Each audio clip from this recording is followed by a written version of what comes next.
Hora de Estudio Bíblico con nuestro maestro el Dr. Lehman Strauss. Este estudio es el resultado del tiempo personal con el Señor, el ministerio pastoral y la experiencia en conferencias bíblicas del Dr. Lehman Strauss. Él nos instruye y alienta con la enseñanza de la palabra de Dios. Ahora, el Dr. Strauss. Bienvenidos mis amigos una vez más a Hora de Estudio Bíblico. Muchas gracias por sintonizarnos. Hoy vamos a continuar con esta serie de estudios en la epístola del apóstol Pablo a los Romanos. Así que por favor tome su Biblia y ábrala allí en Romanos capítulo 8. En esta oportunidad vamos a avanzar desde el versículo 2, pero es mi deseo leer los primeros versículos, los 4 primeros versículos. Así que vamos a leer juntos. Y dice allí comenzando en Romanos 8:1, ahora pues ninguna condenación hay para los que están en Cristo Jesús, porque la ley del Espíritu de vida en Cristo Jesús me ha librado de la ley del pecado y de la muerte. Porque lo que era imposible para la ley, por cuanto era débil por la carne, Dios, enviando a su Hijo en semejanza de carne de pecado y a causa del pecado, condenó al pecado en la carne, para que la justicia de la ley se cumpliese en nosotros, que no andamos conforme a la carne, sino conforme al Espíritu. Vamos a fijar nuestra atención en estos versículos, mi querido oyente. En el versículo 2 dice, porque la ley del Espíritu de vida en Cristo Jesús me ha librado de la ley del pecado y de la muerte. Pablo había declarado en los primeros renglones de este capítulo, ahora pues ninguna condenación hay para los que están en Cristo Jesús. Esa es la gran declaración, la declaración gloriosa. Y ahora pasa a dar razones de eso. La razón número 1 es a causa de nuestra posición. Dice, ahora pues, ninguna condenación hay para los que están en Cristo Jesús. Y aquí tenemos el secreto de la seguridad de nuestra salvación, la certeza de la glorificación del creyente en Cristo, la liberación total en todo aspecto de los que han nacido de nuevo, los que están ahora en Cristo. Ahora bien, la segunda razón por la cual no hay condenación está en el versículo 2. Dice, porque la ley del Espíritu de vida en Cristo Jesús me ha librado de la ley del pecado y de la muerte. Pablo ahora va a hablar acerca del poder que está en nosotros, y ese poder es sin duda la persona del Señor Jesucristo. Por favor, preste mucha atención allí a Romanos 8:2. Lo leo de nuevo, la ley del Espíritu de vida en Cristo Jesús nos libró de la ley del pecado y de la muerte. Podemos leer en vez de me ha librado, leer nos libró. Pues el griego dice, porque la ley del Espíritu de vida en Cristo Jesús nos libró de la ley del pecado y de la muerte. Mire, quiero tomar un par de minutos y comentar en cuanto a este cambio, esta pequeña variación. En primer lugar, el tiempo verbal del versículo 2, nos libró. En griego eso se llama aoristo y simplemente significa que algo ha sucedido una vez y para siempre. En otras palabras, lo que sucedió en el pasado permanece inalterable e imposible de alterar. Dice, porque la ley del Espíritu de vida en Cristo Jesús nos libró, una vez y para siempre. Insisto, el tiempo verbal indica que me libró, me hizo libre. Y observamos una pequeña variación en cuanto al texto de Reina Valera 1960. Dice, me ha librado. Mejor podemos leer, me libró, me hizo libre, nos libró. Sucedió y ya está completo. Es algo que sucedió en el pasado y que no puede ser alterado. Ese es el primer cambio que quiero que vean. El segundo cambio es el de la palabra me. Mejor debemos leer nos libró. Como les decía hace un momento, la palabra que Pablo usa es nos libró. Pablo está hablando de creyentes en general y no solo de sí mismo. Entonces, él literalmente escribió, la ley del Espíritu de vida en Cristo Jesús nos libró de la ley del pecado y de la muerte. ¿Y a quiénes se refiere? A cualquier y a todo creyente en Cristo, cualquier persona que haya nacido de nuevo, al que recibió a Cristo como su Salvador personal. Ahora, ¿qué quiere decir con eso de la ley del pecado y de la muerte? El texto dice, porque la ley del Espíritu de vida en Cristo Jesús nos libró, a usted y a mí, querido hermano, a cualquier persona que esté en Cristo, nos libró de la ley del pecado y de la muerte. Y preguntamos de nuevo, ¿qué quiere decir con esto de la ley del pecado y de la muerte? ¿A qué se refiere? Bueno, creo que se refiere a la ley mosaica, a los mandamientos, lo que se conoce como la ley moral de Dios. Pablo simplemente está respondiendo la pregunta en cuanto a la condenación. La condenación es el tema. Recuerde, dice el versículo 1, ninguna condenación hay para los que están en Cristo Jesús. Ahora, ¿por qué no hay condenación? ¿Cómo fuimos librados de esa condenación? Bueno, por medio de ser liberados de la ley que causaba nuestra condenación. Creo que se trata de la ley mosaica. La ley es la que causaba nuestra condenación. Y esto lo tenemos en varios lugares aquí en Romanos. Por ejemplo, podemos verlo en el capítulo 3, pero luego también en capítulo 4, versículo 15. La ley produce ira, pero donde no hay ley, tampoco hay transgresión. Y en capítulo 5, versículos 20 y 21 dice, la ley se introdujo para que el pecado abundase. Sí, mis amigos, la ley vino para que el pecado abundara. El propósito de la ley nunca fue salvar. El propósito de la ley nunca fue redimir personas, sino hacer resaltar el pecado y condenarlo. Esa fue la función de la ley.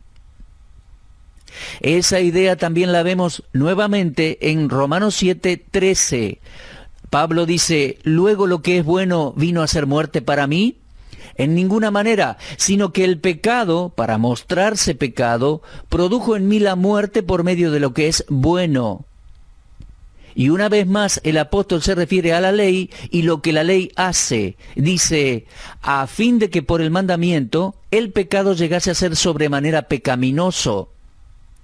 En otras palabras, la ley siempre es la gran causa de condenación. Por ende, Pablo nos recuerda aquí que ya no estamos bajo condenación. Él simplemente está diciendo que fuimos liberados de la ley que condena pecadores a la muerte. Ese es el gran pensamiento de Romanos 2. La ley del Espíritu de vida en Cristo Jesús nos libró de la ley del pecado y de la muerte. Ah, mi amigo, ¿se da cuenta de lo que Dios ha hecho por usted y por mí en Cristo? Somos libres una vez y para siempre, libres de la condenación que la ley trae a los que la traspasan. Así que no tenemos que concentrarnos más en la ley. Ahora, por favor, fíjese en Romanos 8:3. Dice así, porque lo que era imposible para la ley, por cuanto era débil por la carne, Dios, enviando a su Hijo en semejanza de carne de pecado y a causa del pecado, condenó al pecado en la carne. Aquí vemos el proceso por el cual Dios nos hizo libres de la ley del pecado y de la muerte. En primer lugar, se nos dice que Dios hizo algo que la ley no podía hacer. La ley de Moisés jamás podía librarnos de la ley del pecado y de la muerte que luchaban nuestros miembros. La inhabilidad de la ley para darnos una vida santa no es culpa de la ley en sí. La ley es santa, justa y buena en sí misma, pero nunca tuvo éxito en producir justicia a causa de la debilidad humana en la naturaleza humana. Mi amigo, nunca olvide, la ley es espiritual, pero el hombre al cual la ley le habla es carnal. Entonces, Dios ya no trata con el hombre por medio de la ley.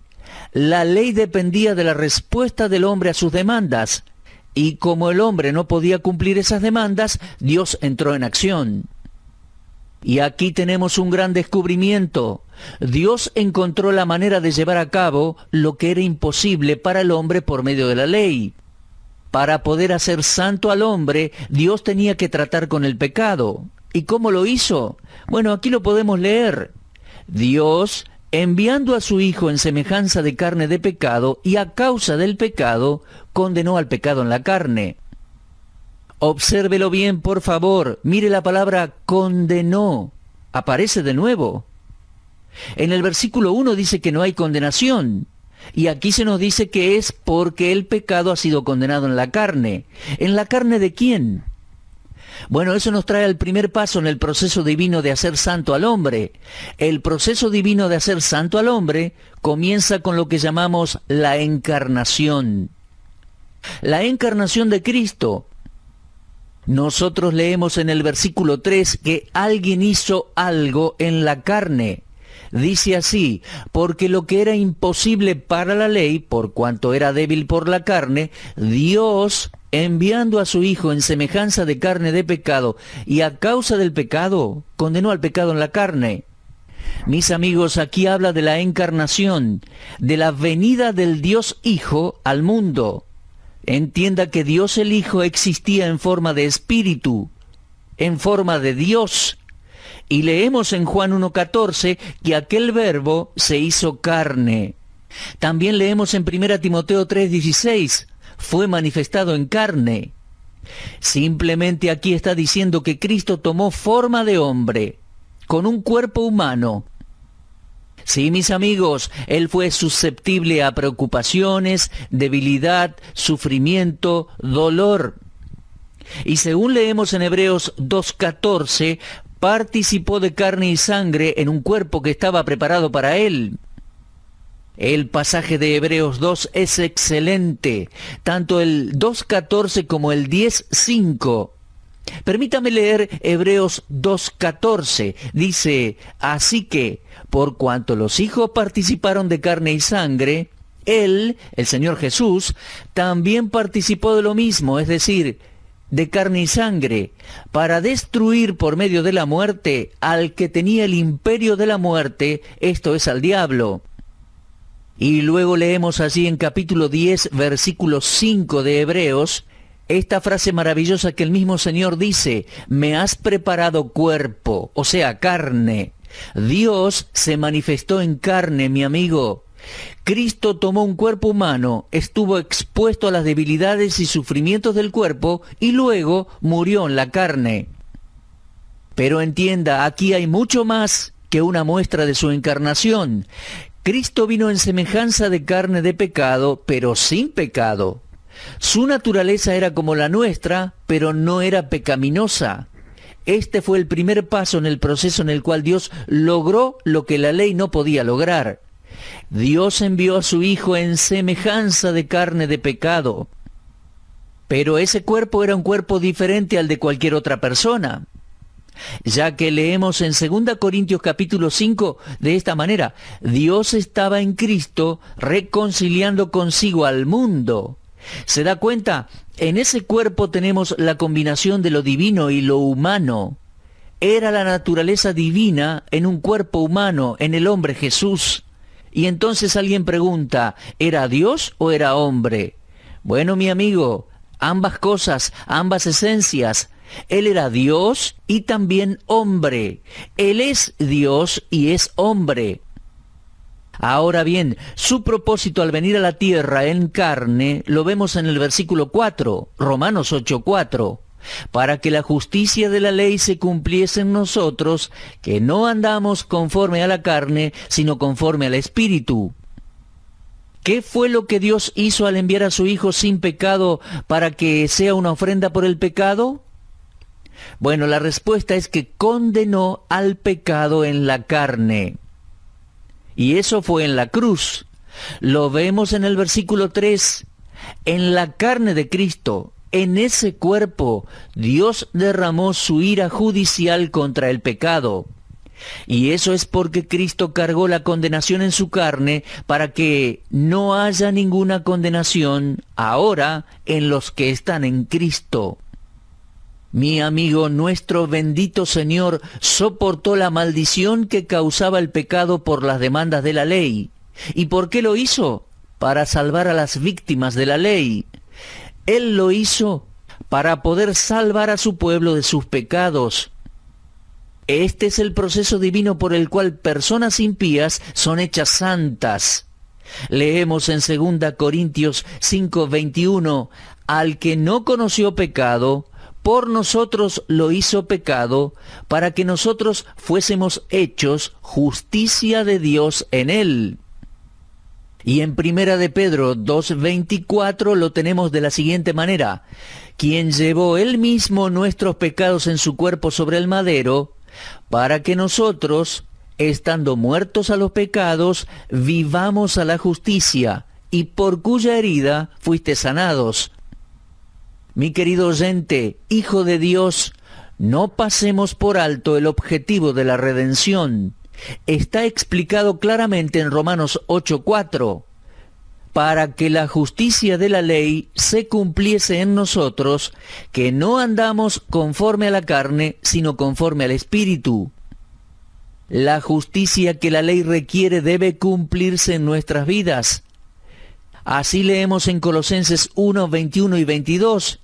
Dice, y a vosotros también, que erais en otro tiempo extraños y enemigos en vuestra mente, haciendo malas obras, ahora os ha reconciliado en su cuerpo de carne, por medio de la muerte, para presentaros santos y sin mancha e irreprensibles delante de él.